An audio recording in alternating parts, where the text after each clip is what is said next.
ಇಂದೇ ಡೌನ್ಲೋಡ್ ಮಾಡಿ ಮತ್ತು ನಿಮ್ಮ ನೆಚ್ಚಿನ ಶೋಗಳನ್ನ ಆನಂದಿಸಿ. ಭರತ್ ಮಂಡ್ಯ.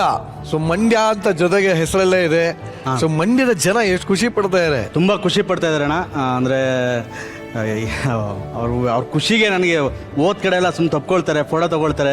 ನನ್ನ ಜೀವನದಲ್ಲೂ ಆ ಥರ ಯಾವತ್ತೂ ಹಿಂಗೆ ಬಂದ್ಬಿಟ್ಟು ಹಿಂಗೆ ಸೆಲ್ಫಿ ತಗೊಳ್ಳೋದಿರಲಿ ಅಥವಾ ಹಿಂಗೆ ತಪ್ಕೊಳ್ಳೋದಾಗಲಿ ಅಂದರೆ ಅವ್ರ ಮನೆ ಮಗು ಅಂತ ನೋಡ್ತಾವ್ರೆ. ನನಗೆ ಅವ್ರ ಖುಷಿಗೆ ನಾನು ಯಾವತ್ತೂ ಚಿರಋಣಿ ಆಗಿರ್ತೀನಿ. ಆಕ್ಚುಲಿ ನಾನು ಭರತ್ ಬಗ್ಗೆ ಒಂದು ವಿಚಾರ ಹೇಳಲೇಬೇಕು. ಸೊ ಈ ಒಂದು ಆಕ್ಟ್ ಅಲ್ಲಿ ಅವರು ಪಿಜ್ಜಾ ಡೆಲಿವರಿ ಬಾಯ್ ಆಗಿ ಎಲ್ಲರನ್ನೂ ಎಂಟರ್ಟೈನ್ ಮಾಡ್ಯಾರ, ಹೌದು. ಆದ್ರೆ ನಿಜ ಜೀವನದಲ್ಲೂ ಕೂಡ ಅವರು ಡೆಲಿವರಿ ಬಾಯ್ ಆಗಿ ಎಲ್ಲರ ಹಸುವನ್ನ ನೀಗಿಸೋ ಅಂತ ಕೆಲಸನ ಮಾಡ್ತಾ ಇದ್ದಾರೆ. ಇವರ ಪರ್ಸನಲ್ ಲೈಫು, ವೃತ್ತಿ ಜೀವನ, ಒಟ್ಟಲ್ಲಿ ಹಿನ್ನೆಲೆ ಏನು, ಇದ್ರ ಬಗ್ಗೆ ಒಂದು ಒಳ್ಳೆ ವಿಟಿ ಇದೆ. ವಿಟಿ ನೋಡೋಣ ಅಣ್ಣ. ನೀವೇ ಹೇಳಿ ವಿಟಿ ಪ್ಲೀಸ್ ಅನ್ನಿ. VT please.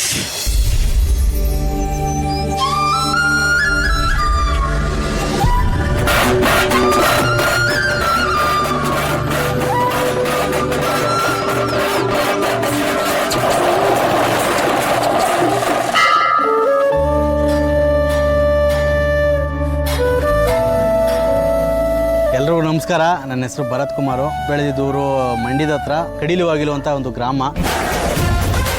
ನಮ್ಮ ಮನೆ ಇಂಟ್ರೊಡ್ಯೂಸ್ ಮಾಡ್ತೀನಿ, ಬನ್ನಿ ಹೋಗೋಣ. ಈ ಮನೇಲಿ ನಾನು ಹುಟ್ಟು ಬೆಳೆದಿದ್ದೆಲ್ಲ. ಬನ್ನಿ. ಇವರು ನಮ್ಮ ತಂದೆ ಶಿವಕುಮಾರ್ ಅಂತ, ಇವರು ನಮ್ಮ ತಾಯಿ ಸವಿತಾ ಅಂತ.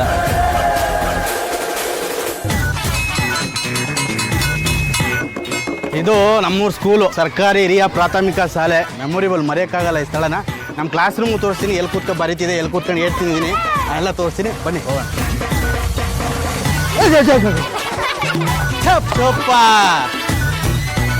ಇದು ಈ ಸ್ಥಳ ಅಂತೂ ಮರೆಯೋಕ್ಕಾಗೋದಿಲ್ಲ.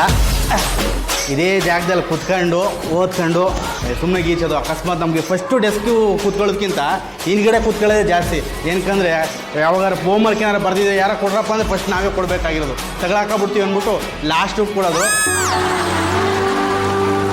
ಅವನಿಗೆ ಈ ಆ್ಯಕ್ಟಿಂಗ್ ಅನ್ನೋದು ತುಂಬ ಹುಚ್ಚು. ಅದರಲ್ಲೇ ನಾನು ಮುಂದೆ ಬರಬೇಕು ಅನ್ನೋ ಒಂದು ಆಸೆ ಜಾಸ್ತಿ. ಹಂಗಾಗಿ ನಮ್ಮ ಹತ್ರ ಬಂಡವಾಳ ಇರಲಿಲ್ಲ. ದಾರಿ ಕಂಡ್ಕೊತೀನಿ ಅಂದ್ಬಿಟ್ಟು ಸೊಪ್ಪಿನ ವ್ಯಾಪಾರ, ತರಕಾರಿ ಅಂಗಡಿ ತುಂಬಾನೇ ಕಷ್ಟಪಟ್ಟವ್ರು.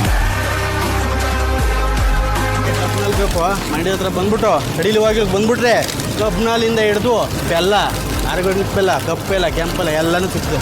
ಬನ್ನಿ. ಮತ್ತು ಆಲೆ ಮನೆಗೆ ಹೋಗಿದ್ದು ಅವೆಲ್ಲ ನೆನಪಿಸ್ದಂಗೆ ಆಯಿತು. ತುಂಬ ಖುಷಿ ಆಯಿತು. ನಾನು ಎಷ್ಟು ಕಷ್ಟಗಳು ಪಟ್ಟಿದ್ದೀನಿ. ಯಾರೆಲ್ಲ ಏನೋ ತುಂಬ ಅವಮಾನಗಳು ಮಾಡಿದ್ದಾರೆ. ನನ್ನಂದ್ರೆ ಯಾವ ಬ್ಯಾಕ್ಗ್ರೌಂಡ್ ಇರಲಿಲ್ಲವಲ್ಲ. ಏನೋ ಒಂದು ಸಣ್ಣ ಪುಟ್ಟ ಸೀರಿಯಲ್ಗಳು, ಪಾತ್ರಗಳು ಮಾಡ್ಬೋದು, ಅದು ಮಾಡ್ಬೋದು. ಅದಿಲ್ದಾಗ ಏನು ಮಾಡೋದು, ಡೆಲಿವರಿ ಮಾಡೋಕ್ಕೆ ಶುರು ಮಾಡಿದ್ವಿ.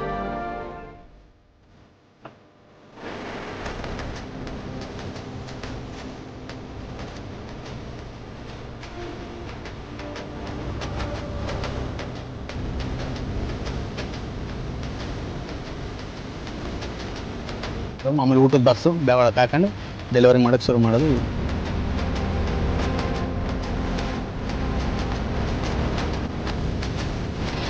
ನಾನು ಸೆಟ್ ಕೆಲಸಕ್ಕೆ ಹೋದೆ. ಸೆಟ್ ಕೆಲಸ ಮಾಡಿಕೊಂಡು ಅಲ್ಲಿಂದ ಮಾಮೂಲಿ ಹಿಂಗೆ ಥರ್ಮೋಕೋಲ್ ಇಟ್ಕೊಂಡು ಆರ್ಟಿಸ್ಟ್ಗಳನ್ನ ಅವ್ರು ಏನು ಆ್ಯಕ್ಟ್ ಮಾಡ್ತಾರೆ ಅದನ್ನೆಲ್ಲ ನೋಡ್ಕೊಂಡು ಮನೆಗೆ ಬಂದು ಪ್ರಾಕ್ಟೀಸ್ ಮಾಡ್ತಿದ್ದೆ. ಅಂದರೆ ಆ ಟೈಮಲ್ಲಿ ನಮ್ಮ ಅಪ್ಪ ಅವ್ವ ನಮ್ಮ ಅವ್ವ ಮನೆ ಕೆಲಸ ಮಾಡೋಕ್ಕೆ ಹೋಗ್ತಿತ್ತು. ಮನೆಗೆಲ್ಲ ಮನೆ ಕೆಲಸ ಮಾಡ್ತಿತ್ತು.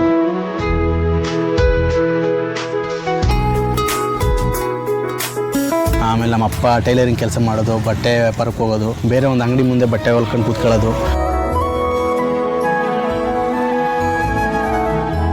ಒಟ್ಟಲ್ಲಿ ನಮ್ಮಿಬ್ರಿಗೂ ತುಂಬ ಖುಷಿ ತಂದು ಕೊಟ್ಟವನು ಇವತ್ತು. ಅವ್ನು ಕಷ್ಟಪಟ್ಟದಕ್ಕೂ ಒಂದು ಒಳ್ಳೇದಾಗಿದೆ.